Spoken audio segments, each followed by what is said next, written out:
everyone. I'm Jess, your Emerald seat, And I am Jen, your keeper of the chronicles. and welcome to the White Tower Podcast, Episode 2. Hooray! I'm so We're here. excited. We did Thanks it. again for joining us. Absolutely.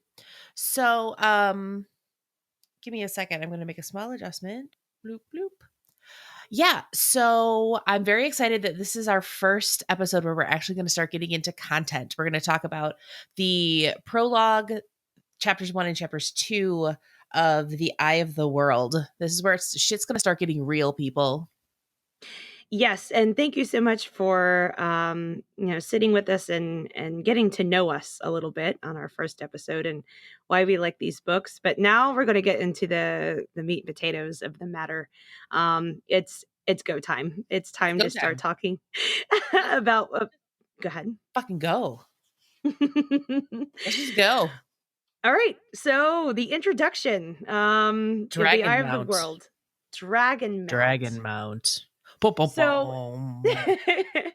this is one of the very few times that Robert Jordan writes from the complete perspective of an age long past in the eyes of Luz Therin, as he describes events that are going to be important to the reader later. So it's kind of a cool thing. I love that he did that. It's Yeah, perfect. it's really interesting. And I guess it didn't occur to me that that's the only time that he ever wrote from the perspective of somebody um, from a previous age, with the exception of the Forsaken. But I mean, fuck those Mhm. guys.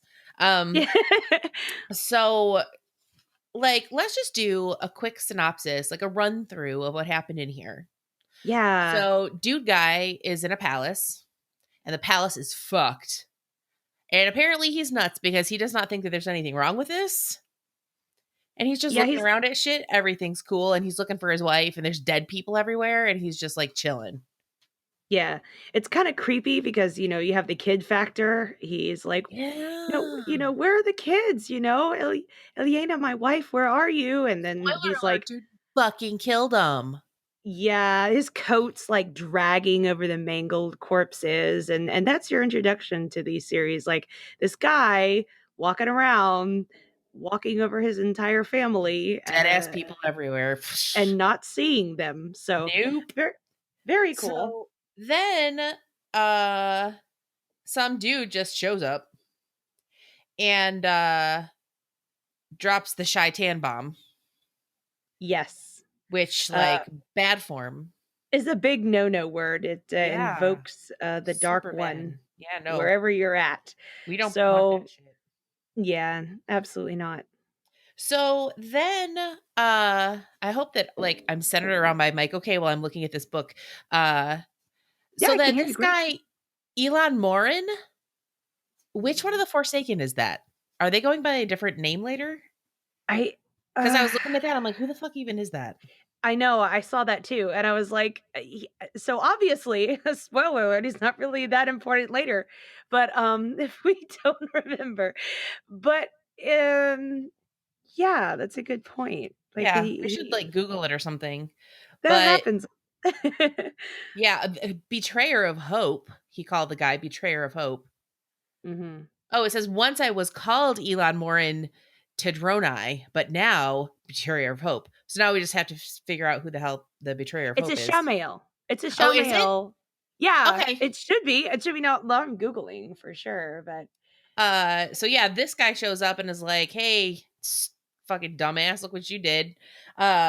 He was the first one to call Luz Theron Kinslayer, which is extremely important, and is like, "Dude, you're a complete and total mess right now." yeah. And I'm going to fix your ass just enough so that you can actually understand what it is that you did Mhm.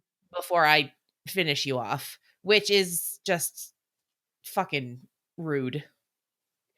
I love the dynamic here. It's one of the things where the writer is kind of proceeding the story through dialogue. So people have a love-hate relationship with that, but in this particular instance, it's amazing because you get right off the bat not even knowing who these two characters are as you just crack open the book. that they're not friends. Uh, Defo Elon Morin, which I just checked and fact checked, it is Ishamael, just going by a different name in this previous age. heard. Um, so I yeah, because I wasn't 100% sure of it. Yes. Uh, thank you, Tarvell Library. Shout The out. library. Shout out. But so yeah, and you can automatically say there's a sort of tension that's one-sided coming from Elon because of course the man walking around crying out for his wife doesn't even know who he is or what's going on around him, so that it isn't reciprocated. And then all of a sudden he's looking like, wait, you don't know what's going on, do you? Like, I want to fuck you up and I want to fight you. And, I could tell that you're my enemy, but I don't feel comfortable continuing on a conversation or doing the villain dialogue with you when you're not even aware of what the heck's going on. So you need healing, but you ain't going to like the healing that I'm going to give you because it's not through a good source. Do you think that it was because kind of what I'm hearing from you here is that he felt an obligation to make sure that Luz Theron was in possession of his senses in order to, Yes. like, honorably fight him? Because the way that I read it is that he's Mm, like, "I fucking hate you, dude, and you could be dead yeah. right now, and I wouldn't care, but since you're not and you fucked up your entire family, I am going to make sure that you understand that because I want you to feel the thing that a person feels when they've fucked up their entire family." Like, Yes. I never got the impression there was any kind of an honor to it, just sorta like, "Yeah, you fucked up big time, dude, let's make sure that you know that." Exactly. You're 100% right. Like, that's what it was. It was like, "You know what, asshole? Like, I came here to fuck you up and I'm in your house walking around. And now that I found you, when I originally was going to try to find you to fight you, I had one thought in my mind of you and I were going to duel or it was going to be some epic battle. But this is even better in a sick, twisted way. Now we're playing You mind killed games, these bitch. you killed these people on your own out of sheer madness. So I'm going to let you sit and marinate on the fact that you killed everyone that was a part of your family in this manner you live at before we pick up and continue." So now you can just, And like, sit with that for a little while and just enjoy just sit that. with that. Just enjoy that for a while. So, Yeah. I also think the description of the quote unquote "healing" that, Elon does to him, like, Yeah. later on when Jordan describes the way that healing works, like, they feel really cold. Like, Mhm. anytime somebody channels on you, it feels cold, but this is like acid and fire and, like, he's convulsing and fucking just, like, it does not sound pleasant. Yeah, no, it sounds like, It sounds a little bit like when I have to go to the dentist. yeah, it sounds like, the description that they gave of that being done. It was, It's like not the cool. marrow being stripped from the bones. Yeah, Yeah, for real, kind of like, it's some medieval, oddly enough, torture. yeah. So it that worked, and then, we have the man who is Luz Therin, coming to his senses and then looking at the decimation of his own house. His house is in ruins. All of his family he sees lying crumpled at his feet, killed in a flash of anger and madness by his own powers in his own hand. And then, like, initially, he doesn't like, even after he sort of regains his faculties after the healing, Mhm. like, he still doesn't understand that he's the one who did it. He thinks that Elon did it, and he's like, "I am going to fucking end you." And dude's like, "Yo, who's the one who killed your wife? Not me. That was Mhm. you. You're the one who killed a person, every single person who has even a drop of your blood in their veins. That was on you, my dude." And so then, like, the realization of that washing over him, and he just, like, fucking loses it. And, like, I think it's interesting that his instinct, like, I wonder, was it intentional? Was it unintentional that he, like, traveled just far away?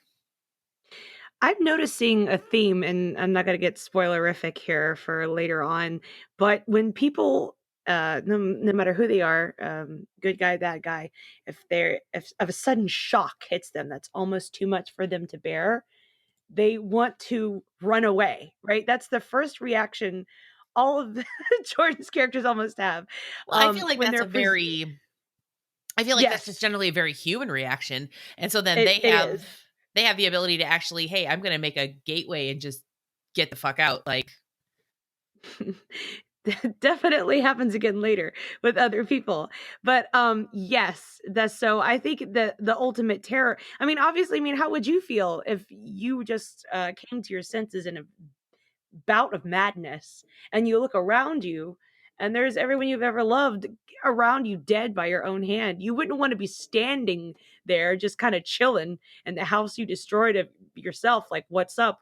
Let's have this conversation yeah, I here. don't think that you're You probably would gonna need a minute to process and get the yeah, fuck away as far I as don't think that you're possible. probably Like, gonna go to the ah, kitchen and, like, grab a snack or something, like, that's just not yeah, hold up, it's man. like, I gotta "I get gotta a get a fruit drink. roll up, guys, this is a lot Let's right chill now." out. Yeah, no, no, no. That's not So that's not then happening.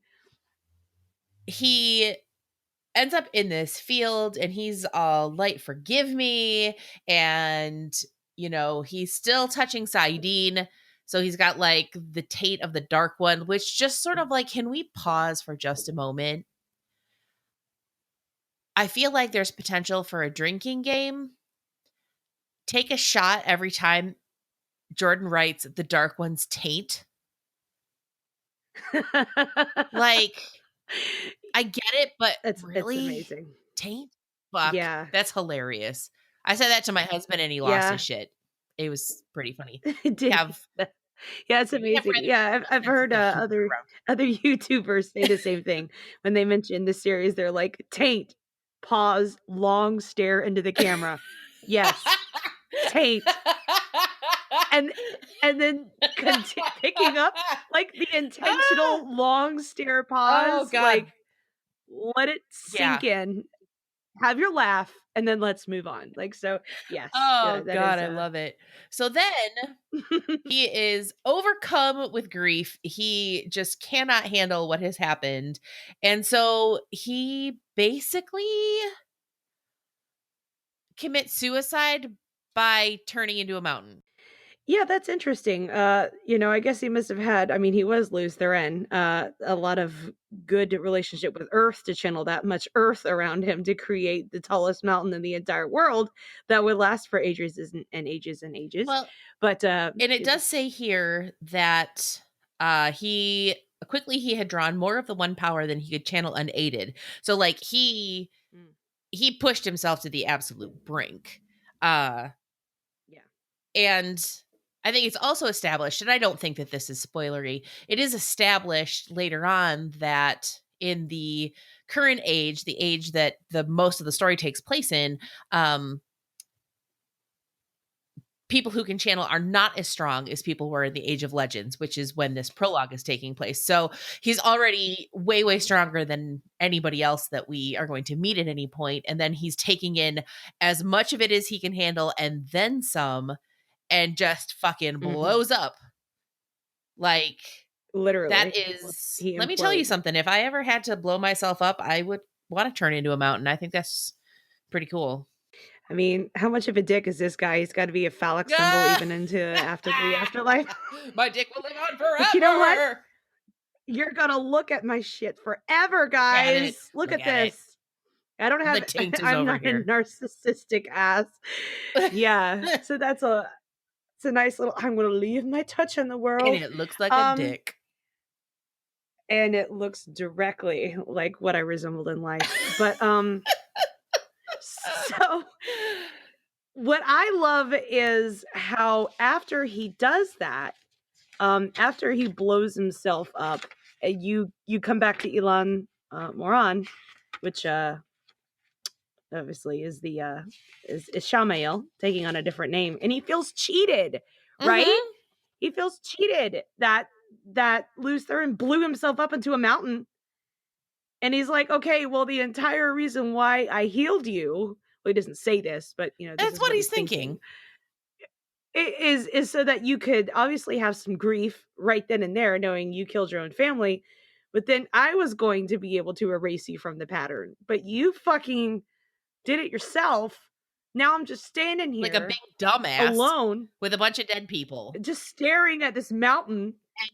And then he like did the whole knuckles to the sky, curse you, Lutheran. I'm going to come back to you as we're reborn in another Insert age, and we're going to handshaking continue emoji. on. He does the whole I defy you, stars. That was Yeah, pretty so good. thanks, Captain Foreshadowing.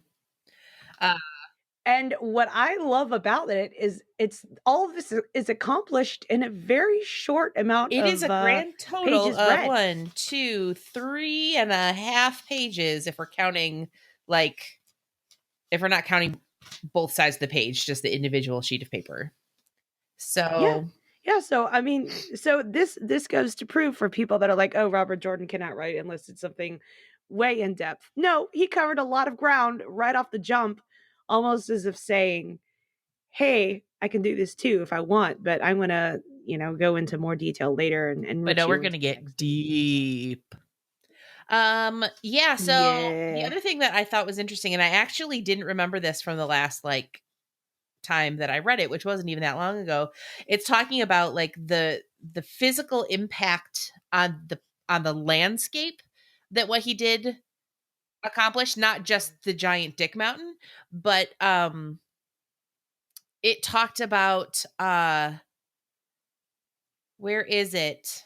It talks about how it, like, fucked with the river, and the Broad Street River had Yeah. been pushed into a curve away from the mountain, and there it split to form a long island in its midst. And I was like, oh, look at that.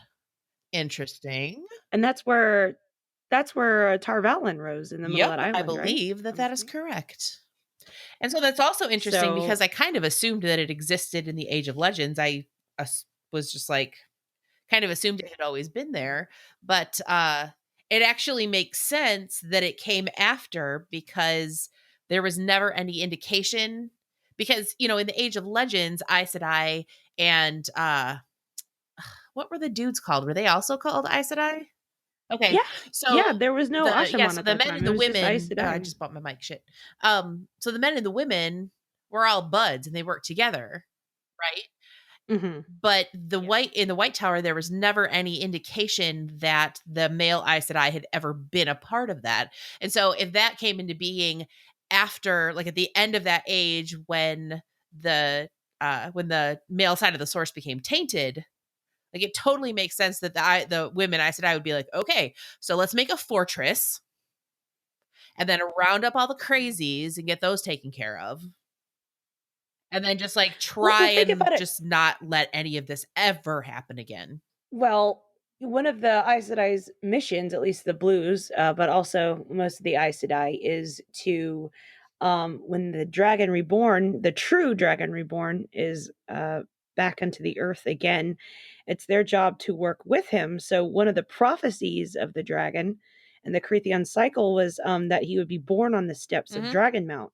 So where better to place your hub, right? Not only is it an island, so you kind of have a little bit of protection there, but it literally says that the shadow of Dragonmount falls on Tarvalon, so they can look out their windows and look at it every day and be like, okay, we're monitoring this because our hope for salvation is eventually going to be on the steps of Dragonmount, because that is where Luce Therin is going to be reborn, is the place where he committed suicide and became a mountain, Became a dick and later he'll mountain. become a babe. Later he'll be born on the It same will mountain also be a dick. he created. And it, yes, Ha! correct. So, Yes. And it always has to be male, which is great. The yeah, Dragon Reborn is always a that's a guy. whole thing. Anyway, that's a whole thing. Uh, so yeah, that's really interesting, and I'm bad with things like prologues because I tend to kind of skim through them, but if you actually pay attention, there's real live sort of, foundation laying going on there. So, Mhm. all right, so Good catch on the island. I didn't catch that the yeah, first time it did either. not even occur to me that, like, oh, hey, let's set this up by where he's supposed to, like, come back when it happens. So, Mhm. although it doesn't seem like anybody questioned, like, Why the fuck would a baby be born on a mountain? Yeah, yeah. Well, I mean, obviously, it's explained, like, what was going on and who the mother was later, but, I mean, It's some still Nostradamus pretty shit, pretty I weird. guess. You just sort of roll with it. Yeah, you die here, you get reborn in the same exact spot, I guess is where we pick up where we left off or something, I don't know. Well, it worked. So, can't argue with that. So, all right, Mhm. let's move on to chapter 1. Um, Hey, I'm gonna do hey. sort of like a quick run through of the shit that goes down in this chapter, Mhm, and then we can talk about our thoughts and feelings. So, what we're learning at the beginning of this is that there is a boy named Randall Thor, and he is cold because it's really windy. Um, and it's like really windy, and we talk a lot about how windy it is and also cold. mhm. And so he's walking with his dad, and they're taking a wagon into town because they're going to deliver some brandy. Ah, shit, I hit my mic again. I'm flailing my arms too much. So they're going to take some brandy into town. So they can have some good drinks for the Beltane Festival that's coming. So that's super, super fun. But Hey. shit is bad in the Two Rivers because fucking wolves are coming around. They're killing sheep. They're killing cows. They're killing people. The wolves have got a real attitude problem and they need to get their house in order. It's not cool. So they're going in and they get to town, and Rand is thinking about a girl and how he's nervous to see her. And they stop and they talk to some people, and we find out about the Coplans and the oh, who are the other ones? Senbui. Yeah, Sen Bowie, he's a real piece of work. The Congers, the Coplans and the Congers. So we are establishing right away Yeah. that apparently Emmonsfield does have a trash contingent. So that's Mhm. them apparently. They out you. They sound like a real bunch of Yeah, dicks. And so they out you. Tam is Rand's dad, and he sits and he's talking to some people, and oh, we're from Emmons Field, and we have a stiff upper lip, and we're gonna be fine, and everything is great. And on the way, um, Rand looks behind him and he sees a dude on a horse. And some creepy dude that it is. I love how it goes from the prologue of this rich and mighty lord blowing him shit up into a mountain, and then chapter 1, it's this little boy with his dad going into town talking about Scary the man on festival. horse. Yeehaw. Yeah, and a scary man on a horse. So it's like, what the fuck? What did we just Anyway, I remember feeling that the first time that I read it, like closing the book, looking at the beginning again, flipping through the prologue and then back like, "Okay, I'm in the same book. Okay, We've okay, just just wanna switched make sure." gears a little bit. Um, So a little bit. So the writer is very spooky. One unnatural thing about this writer is his cloak doesn't seem to move in which the wind. somehow Rand apparently didn't pick up on right away, which I'm trying to decide if that's something that you would notice right away or not, but I kind of feel like if my shit is blowing all over the place and somebody else's isn't, I'd just be sort of like, okay, what's your secret? Are you using starch? Like, how is your shit not moving everywhere? It's hitting me in the face. Like, what's Creepy happening? So, vibes. yeah, he's real creepy. Feel like, dude, you need to watch your clothes. They're Yeah, crispy. You haven't washed like, your you need to do clothes some in a laundry, while. my dude. Your shit's not moving. Like, Some get it laundry. together. And so yeah, Yeah, he's he's a like, "What creep. the fuck?" And he's like, "Yo, dad, there's this dude," and he looks back and the guy is gone. And Tam's like, "Yeah, cool, good story. Get it together, dude. The weather's just messing with your head." So I did jump ahead of myself a little bit. So this was before they got into town, and he's like, "Are you okay?" Or and Rand is like, "Yeah, I guess I'm just imagining things." Classic gaslighting. And then Mhm. yeah, they get into town. They talk to some people, and I think you don't need to get into I don't think we need to get into kind of like the mundane conversations that they have with people, although we do have some people throwing Yeah. shade at the wisdom. Yeah, you hear about this wisdom who's apparently this little slip of a girl that's going around thumping heads in the town. Uh, Yeah, so and everybody's like, "She's too young," and it's like, "Okay, classic misogyny, but that's cool." Also talking about how the women's circle, kinda salty because they don't get to know what the women's circle is doing. Also classic just dude move, like, has have to have their heads and everything, right? So, yeah. So, we go through all of that. We're throwing shade at the wisdom. We get to the inn, and the mayor, who is also the owner of the inn, comes out, and they're talking about how shit is really weird and how the weather is not getting better. It's like well into spring. They should be getting crops and shit. It's not happening. Everybody is kind of worried. Senbui is pissed off because they're spending money on fireworks, and the mayor's sort of like, okay, dude, have you seen morale happening around here? Like, Yeah.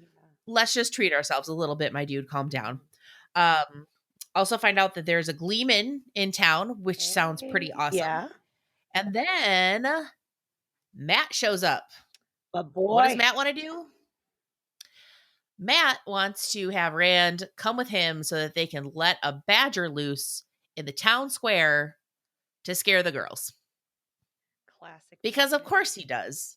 Yeah. My question is, badgers are mean. How did you do that without being eaten? They're two rivers boys.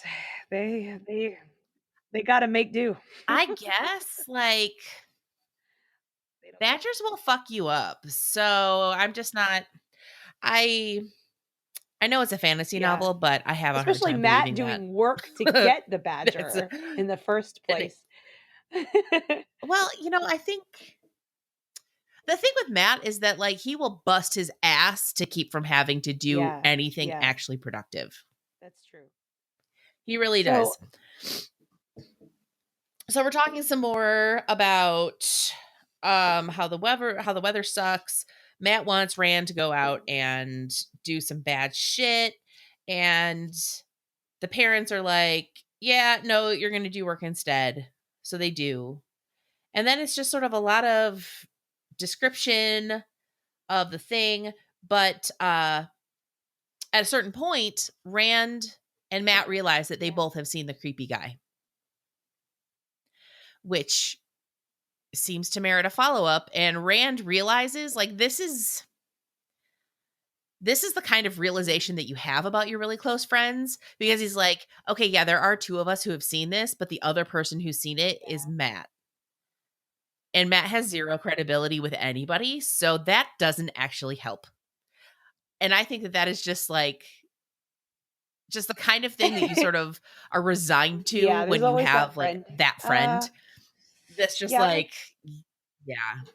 It's like, yeah, dude, everybody thinks you're a pain in the ass. They're not going to buy it.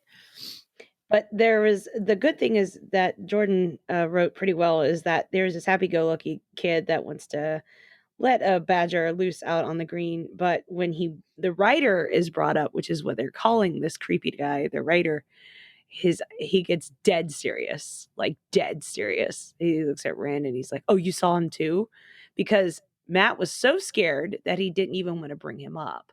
So, Rand is you're automatically getting kind of a vibe already for their character tree later. Rand being kind of the stoic, no, if Tam didn't see it, and I must not have been able to see it, and that just doesn't make any sense. But somebody else may have seen this guy. So while I'm in town, I'm going to ask another person. Let me do the next logical thing and ask my friend. Oh, he's seen it too? He's not very reliable.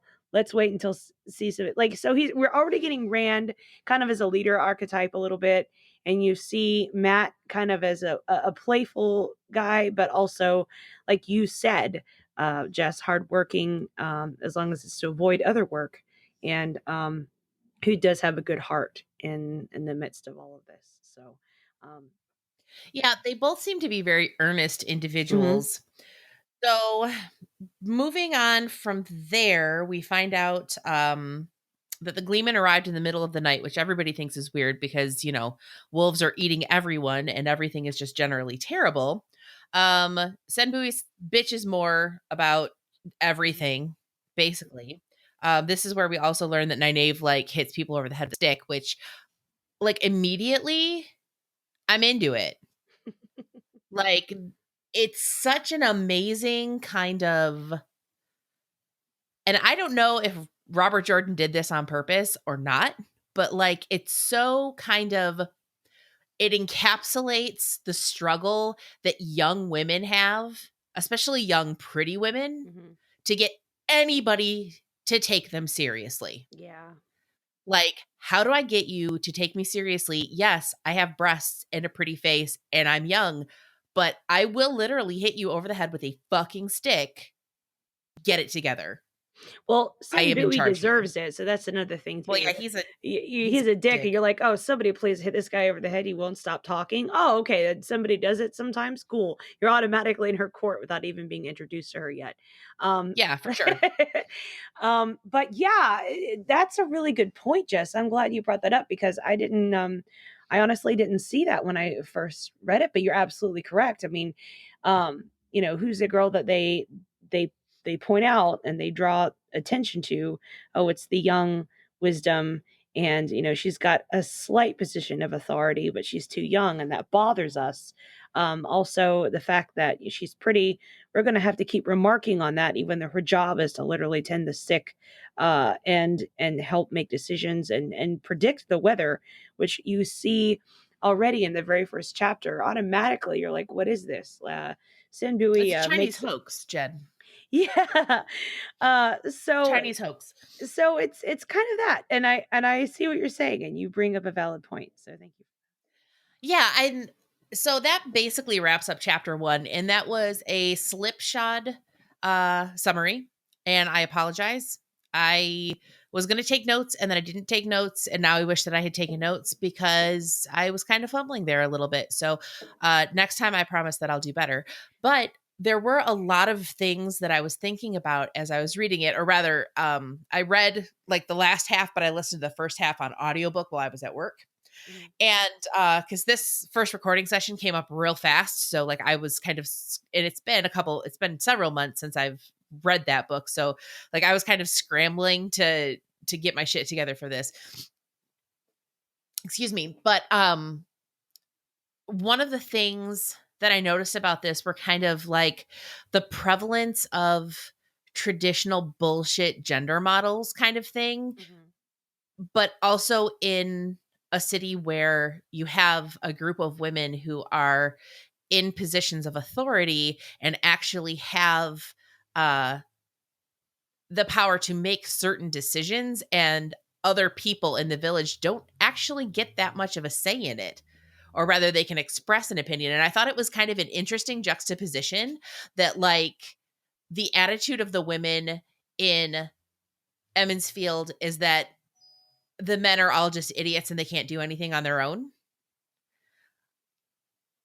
which is such just a traditional kind of sexist model of looking at things. Like they're fine, they're grown ass men, they'll figure out how to cook something. Like if they don't, they'll die, they'll figure it out. And shame on their mothers for not teaching them.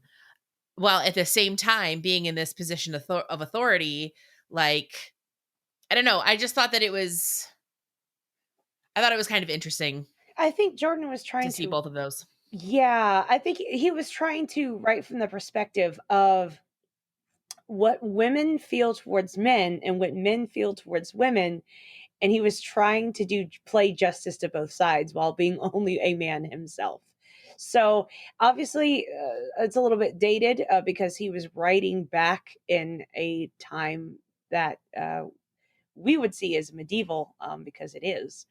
So, but at the same time, he's also right from the jump trying to say that there is a line between men and women.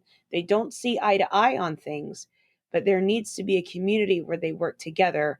And when you have a community where there's dissension between the two of how things should run, then that's going to just be chaos and be bad news for the whole town. So you divvy up the responsibility, right? You give part of it to the women and you give part of it to the men.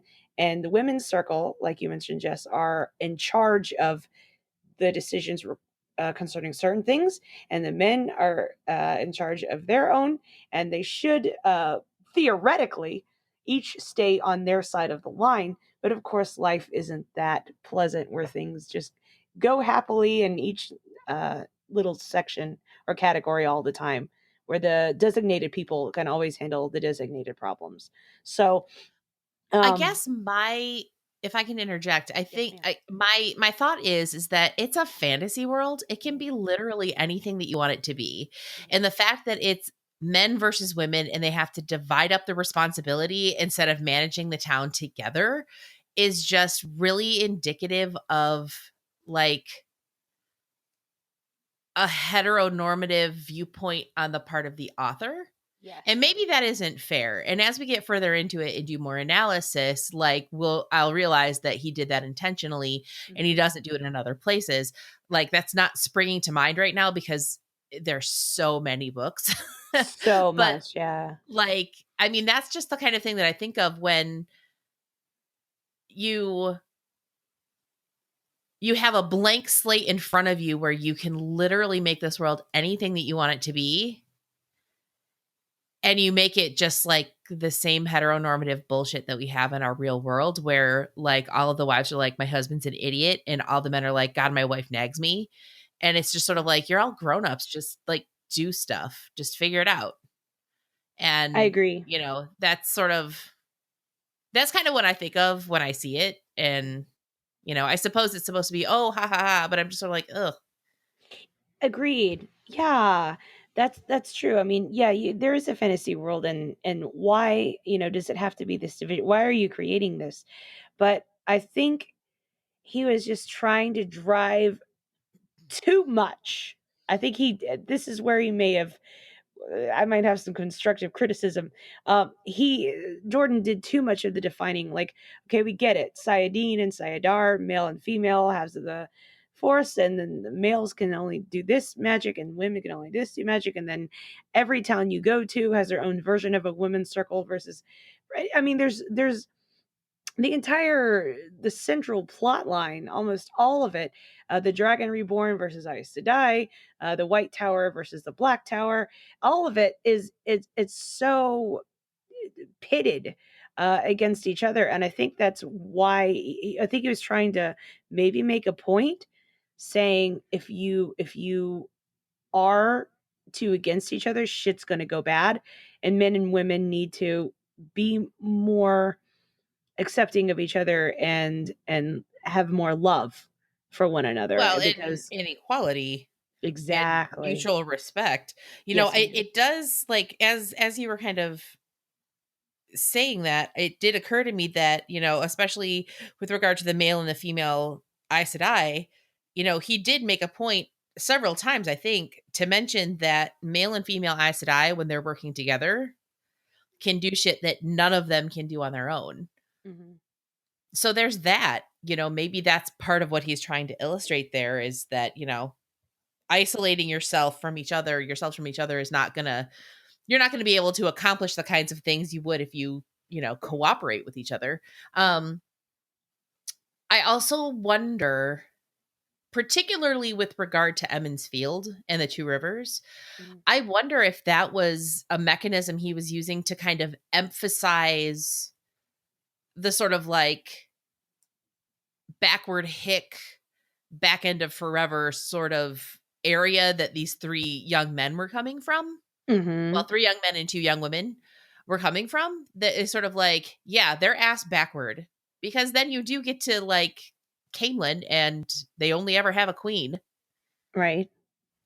And So that a little bit too. And first of all, I love what you said, the back end of forever, because that's literally a quote from the book as what they that's describe why I themselves said as. it. I love it. So yay, I just wanted to give a shout to that because some of the listeners may not know that you worked that seamlessly in there, which I appreciated. Yeah, Um it was amazing. I liked it. But because it fit. So well, yeah, and I see it from both sides, but you begin this world where uh I really just feel like he was trying to say that men have kind of like the brute strength, but they need women to help guide them. Kind of like even when they're describing when you reach out to Sayadin or Sayadine or Sayadar, men have to wrestle with it, right? And there's so much like Mhm. masculinity and anger and negativity, where women just embrace the source, right? They just it just flows through them, and they think of like a rosebud opening or light or whatever the hell they think.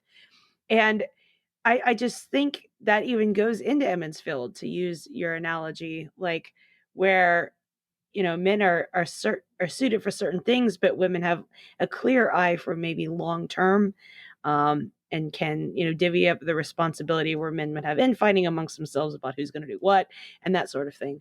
So there needs to be kind of a give and take, but that is not being done whatsoever. And chaos ensues. And I think he was just trying to make a lot of points about that as well. So anyway, yeah, I don't know what I'm trying to say. Well, and I feel like I might be it occurs to me that I might be trying to make it so that what Robert Jordan is writing here is allegory. And you want to know what? People do that with Tolkien all the time. And it's not allegory. The man himself said that his stories were not allegory, they were just stories. So I should probably cool it with all that. I think you Um make good points because though. I don't know that his shit is allegorical or not, but I think like I guess my question is, did he write Emmons Field that way with the male and the female contingents of the town being at odds like that on purpose? Or did he write it like that because that is what he perceives to be a normal dynamic between men and women? Oh damn, Jess, Like I that's a think good reflection. I never would have thought of that. like Yeah. yeah, that's like the line that I'm trying to draw here. Yeah. Like because if you think about it, the like when Days uh Copland is threatening to throw her husband out so he can cook his own shit and do his own laundry. And I'm like, he doesn't like do laundry or cook shit. Like, what does he do all day? Yeah.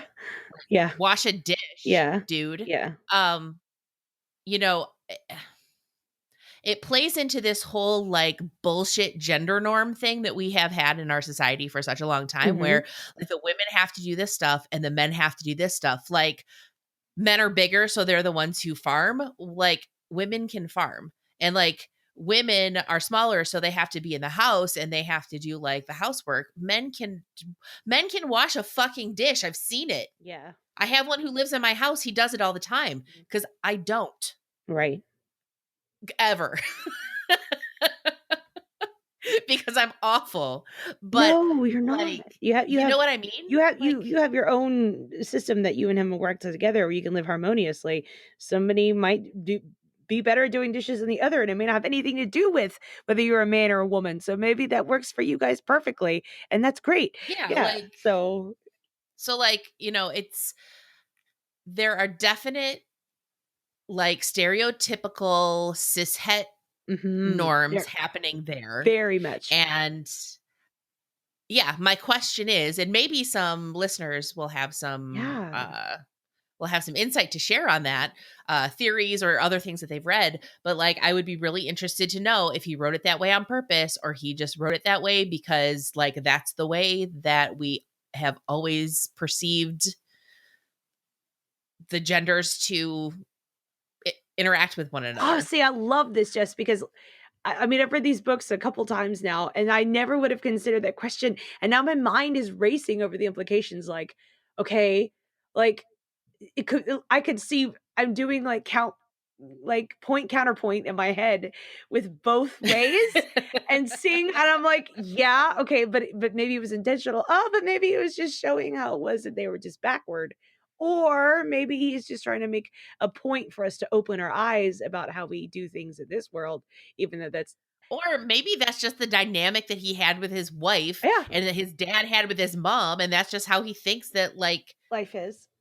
people of different genders interact with one another. And it's sort of like the answer to that question is going to inform a lot. So I am really hoping that, we come across something, Mhm. or some listeners have some insight or thoughts to share on it, because I think that, it's an interesting question to me. Yeah. It's very glaring, especially like the first time I read it was, a good decade or so, maybe more, Mhm. before now. And um none of that occurred to me as I was reading it, but, I'm a decade or more older than I was, and I'm a lot more woke about a lot of things, Mhm. and I'm like, "Whoa, hold the phone. What is this? Yeah. What is this Yeah. happening here right now? Mhm. Y'all, 'Cause y'all." no, So, I yeah, say that a so I lot. I'm just just gonna like, say that right now, and well, you're from the South. I'm in Wisconsin. I don't have an excuse. my grandmother is rolling in her grave right now for me saying that. She tried so hard. Bless her heart.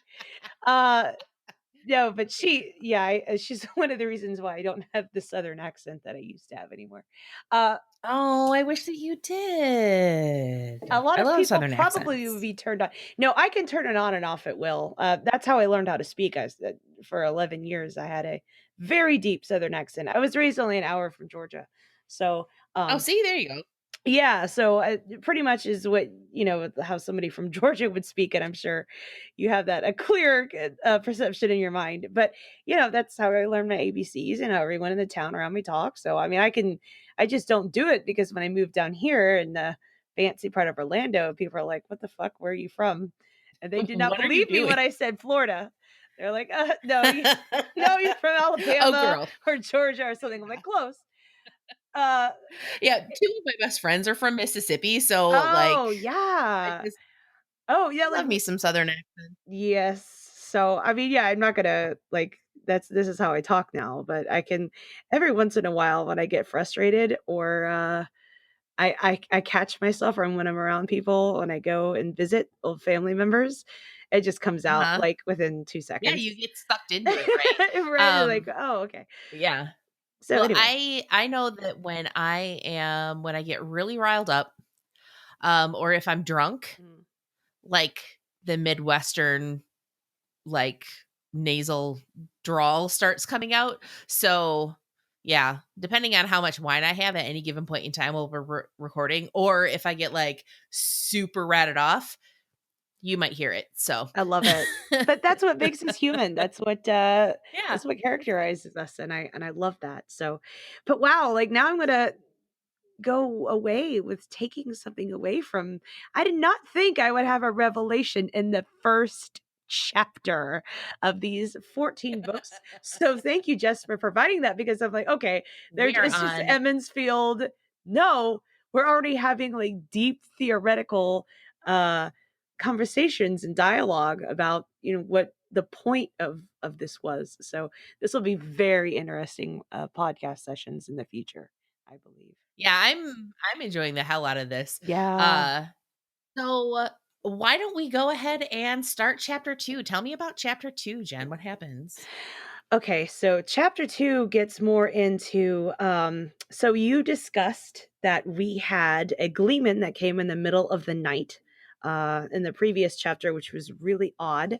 Chapter 2 Somehow miraculously he did not get eaten by wolves. did not get eaten by wolves, and he's sleeping it off in the inn because obviously he came in the middle of the night, so he's not out with everyone else.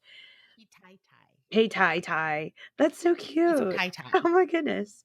So so you run into the other two strangers that came in throughout the night. So you were discussing the gleeman who was sleeping it off, and now there are these other two random strangers. But Rand and Matt are conferring amongst themselves. They don't think this is the spooky writer because these people they show their faces and they've already spoken to Nynaeve, the wisdom, and apparently that conversation did not go well. Um, so one is a male and one is a female, and the man walks around very protectively of the woman at all times. And they run into her and him, and you can automatically tell there are these exotic, beautiful strangers who are unlike anything they've ever seen. Their minds are running wild about what they think they may be. It's kind of a comical moment where Matt thinks that the man is a warder, uh, or and Rand says no, and then Matt's like, oh well, warders actually have like gold and jewels encrusted around them at all times, and there was no gold or jewels all over this man, so he cannot be a warder. Pretty much, they're just country boys talking about their own misconceptions of the outside world, and they run into these two beautiful strangers who give them some money to talk with them later. Which, when you put it that way, sounds really kind of fucked up, doesn't it? Well, that was my original impression. That Spoiler. that that smacks of child sex trafficking is what that Well, not does. that. Okay. Not that. Okay. Whoa. Whoa. You're right. So let me clarify. Not okay. Actually, oh my goodness. Let me back up because I that poisoned is it, and I'm sorry. no, you're right because I'm glad you said it. I don't want anybody listening thinking that no, not that they were that, but they were just maybe people that shouldn't be trusted. Okay, like there's this guy that's silent, and you already have kind of liked the girl that's thumping Sam Buey over the head with a stick. So why is she arguing with this too beautiful, too mysterious, too pretty, too richly dressed stranger who's just going around dropping coins into boys' Just hands fucking for making it no rain. for no reason. They haven't even done anything yet to help her. And so as a reader, when you're reading this, not knowing anything that's going on, you're like, okay, she's at odds with the girl that is seeming to be like the wisdom. That's literally her title, the wisdom of the town. And they're already fighting previously, from what the rumors are saying. And they're just putting money in the boy's hands, and they're asking her questions. Rand, which is a power move and a full power move to the lady known as Moraine, just looks her dead ass in the eye, square in the face, and says, "What are you doing here in Emmons Field?" Why the Like fuck are you here?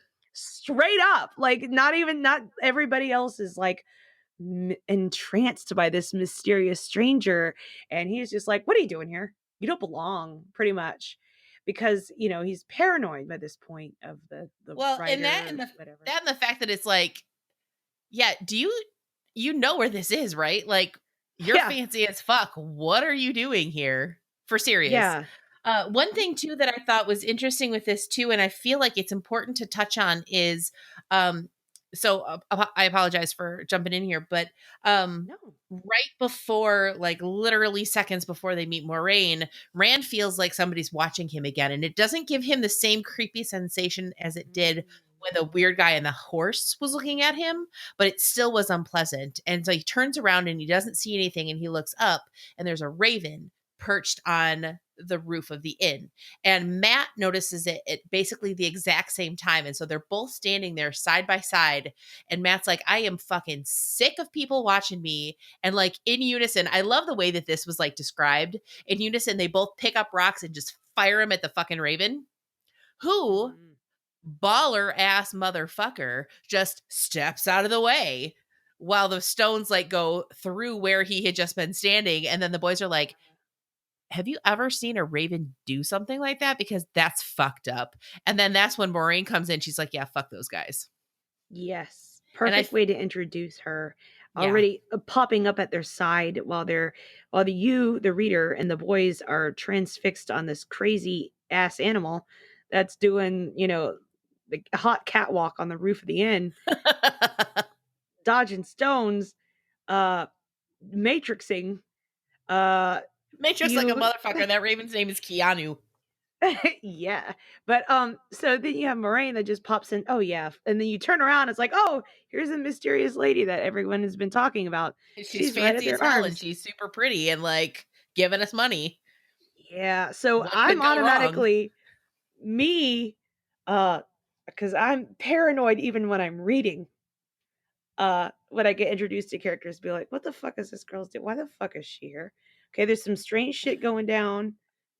Like, she's got all this money. She arrives with this really silent guy with swords strapped all over his back and all this bullshit down. Which was very, eye-popping to see. Yes, they had seen swords before, but it's like obviously not like that. And they had these beautiful mounts that they talk about. Like their horses were like, that's what those people did, is they were horse breeders and trainers, and they knew horse flesh is Well, the yeah, I mean, term. they're And as they have farmers, they know yeah, livestock. and then they come up with these like battle mounts like Mandarb. Oh my goodness. Like, he's about to kick down the stall at the end, and I they're bet that just like, horse was like, yeah. what would, okay, so let me ask you this. So when uh Two Towers, the movie, came out and I went to see it, I was really disappointed with Shadowfax. Shadowfax was supposed to be silver, like this glossy silver, like a color of horse that no horse is ever. And they just used a fucking white ass horse. They just went and got a white horse. And it's like, you're using CGI out the ass and you couldn't make this a silver What horse. do you want me to say? Silver's hard to find in New Zealand, man. They couldn't truck it in there. I don't know. It's like, you can't make it. You just can't make it on the Just get some computer. glitter, dude. Just, like put Go to Andy Party Serkis in City. front of a green screen and make him the horse. Like, come on. You know what it was? They didn't have the budget for it. Obviously, it's a joke Yeah. because they They got everything else, but they just could yeah, not. They could they not could get the do that. like We're gonna have 20 to draw the frames of line horse. somewhere here, Like, boys. You're getting a white horse. sorry, Suck you're my getting a white dick. horse. Suck it. Okay, Oh, fine, I I'll take your understand. stupid white ass horse. Whatever. What's But wrong with anyway, the the white? point, What's wrong with the white horse we got right here? It's literally not written that way, Bob. it's like it's supposed to be like a really special looking horse, not just like a stupid white horse. The Everybody's seen horse. What that. do I care? It's just it's a That's horse. You'll take what we give you and like it from like the horse department or whatever. Yeah, the horse But department was underfunded. so What are you gonna say? Yeah, it was disappointing. It was. so I mean, to answer yes, but I mean, I agree. I'm like Shadowfax and the way they did it, just on it, how they wrote it. I was like, come on, guys. yeah, don't get me started on the Two Towers. Like I still have issues with a lot of stuff in that movie. But anyway, that's not what this podcast is about. This podcast is about the Wheel of Time. And so that's my segue into asking, like, if they do a good job casting the horse, do you cast horses? If they do a good job casting Mandarb, like, I wonder what that's going to be like. I wonder what that horse is going to look like. Because you get the impression that he's just like a big fucking horse, right? It's gonna be a fucking Clydesdale, and the rest of it are gonna be ponies. They're gonna have to do forced perspective like they did with the Bella's hobbits. gonna be a mule. Okay, Bella's gonna be a mule, and the rest are just gonna. Every fucking battle is gonna be. It's gonna be these guys on ponies, and Dark's the only horse, and it's a fucking Clydesdale. He just rolls up on the ponies and just starts kicking him out of the way for perspective. You heard me. You heard it here first, people. So we're one of your next fucking Spoiler movie. alert for the TV show. Mandarb is Cowards. gonna be huge. Everybody else is But if ponies. it's a Ponies Clydesdale straight and all across. the Bella, that's the exception. She'll be a mule. Oh rest. God, yeah, Bella straight up fucking donkey. Like, Hey, man, oh, You fuck. got you a burro. There's nothing wrong with that. And you got your shaggy ponies. They'll Oh, definitely have fuck. some Get expenses Lil for Sebastian up in ponies the middle. versus horses. And then Mandarv's just a Clydesdale. So Do it, you cowards. if anybody out there is an artist and likes to do show art for the shows that they listen to, fan art, if you're a fan, you want to draw a Mandarb just going ham on a bunch of ponies, please. Do you understand like the scale? Let me tell you It would be something. like- When I was doing my Tolkien podcast, like, and it was small, it didn't have a huge listenership, but the people who listened were super into it, and we had people send us amazing art. Like, Yeah. amazing art. So if anybody out there is into drawing this thing. I would love to see your take on it because it's brilliant. And then we need to You're turn gonna around have and we to need to tweet it at that guy, Rafe. Like, this is Yes! our Come idea. on, Rafe, do it, Come up with please! your horse casting. You're That welcome. guy, Rafe. Love it. So Yes, and but only if Mandarb has, like, the CGI red eyes that just kinda go he's gotta look fucking crazy. and he's gotta have, like, the lather on him and the drool Yeah. coming out. I mean, He's gotta look I rabid, like the rest oh, aidez-moi. Oh, fuck. That's some good shit right there. Oh, That's man. like tears. Gotta do it, Oh, guys. fuck, that's Yeah. good. That's so good. Yeah.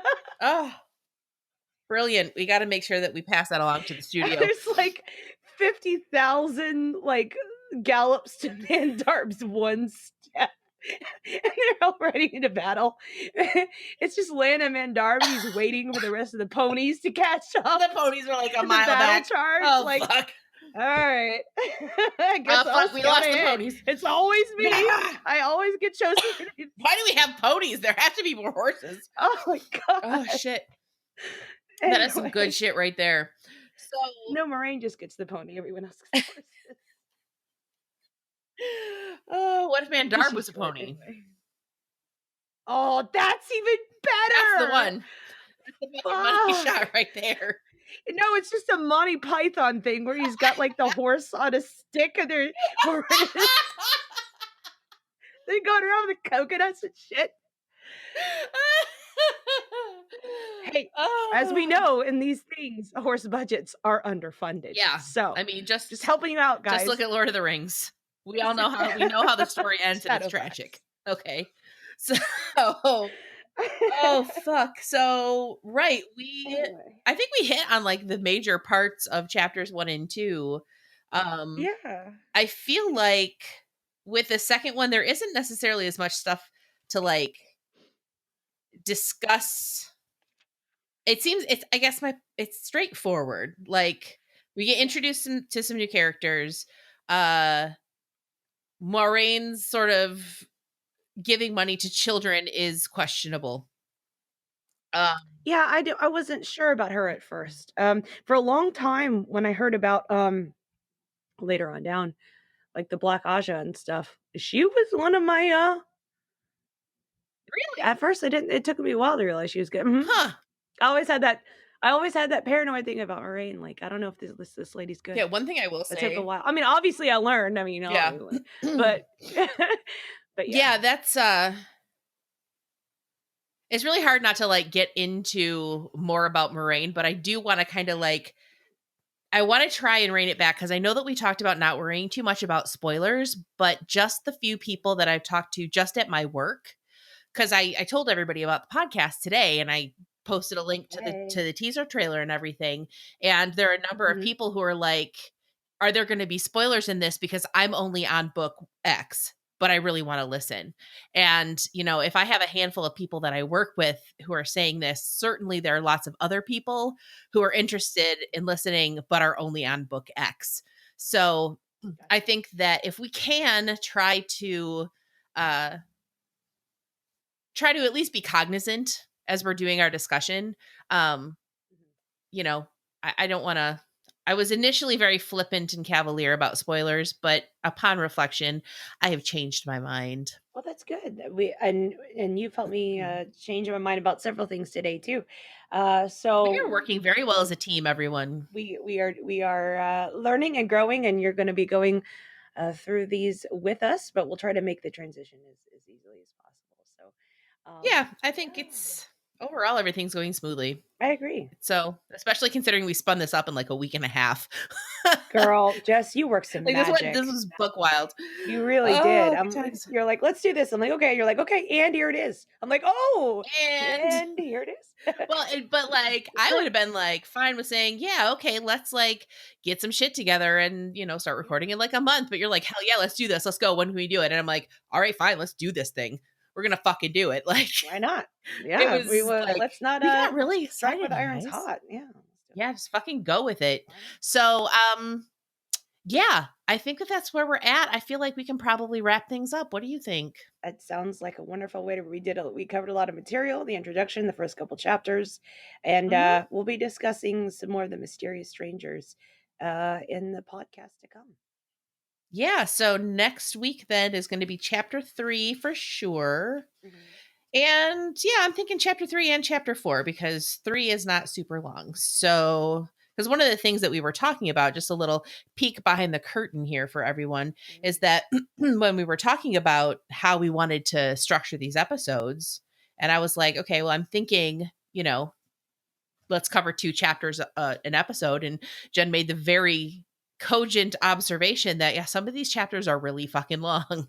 So some shows are going to cover 2 chapters, some of them will probably only cover 1, just so that we don't keep you for more than an hour or so. uh, so yeah, I want to thank all of you so much for tuning in and listening, and for spreading the word and telling your friends. And definitely make sure that you follow us on social media. We are at White Tower Pod on your social media channel of choice. You can find us at whitetowerpodcast.com. You can find us on iTunes or Google Music, or really any place where fine podcasts can be procured. As I mean, you're listening to this, so you probably know that, but just in case. And yeah, if you are having fun and you like what we're doing, if you can rate, review, and subscribe on iTunes, that really does a lot to help, especially when podcasts are new, to boost them up in search results and things like that, so that more people can find us and join in on the fun. So, yeah, if you can do that, that would be amazing. Jen, do you have anything? Yes, this is going to be just kind of new, but I'm throwing it out there. On social media as well. If you guys want to give us a follow, I'm going to try to maybe make some polls or interact with you guys. Maybe every once in a while, we'll have like kind of a fun episode where, like you mentioned something like of a drinking game, or like something like making a recipe I can make from the two rivers, and I'll taste test it on the air, or Oh, that would be something. fun. So yeah, like something I'm having all sorts of different ideas, like or we can I'll try to find some guests. I'll try to be securing that. I have a couple of people I think may already just, kind of fit in, but that'll be later on down the road. But there's already some things that I'm already thinking that Jess and I can do together that will make things really fun. Maybe Jess and I can get together and maybe consider something like a holiday uh, episode, or like maybe a Beltane celebration of our Yeah, that would be totally own. fun. And so I don't know exactly what we would do, but maybe that's where I can reach out to you guys on social media, and you can give us some of your feedback, but then you'd have to follow Yeah. at White Tower Pod, and just go from there. We'll check it. Yeah, I am all about like special episodes to kind of like break things up and do goofy shit. Like I'm into it.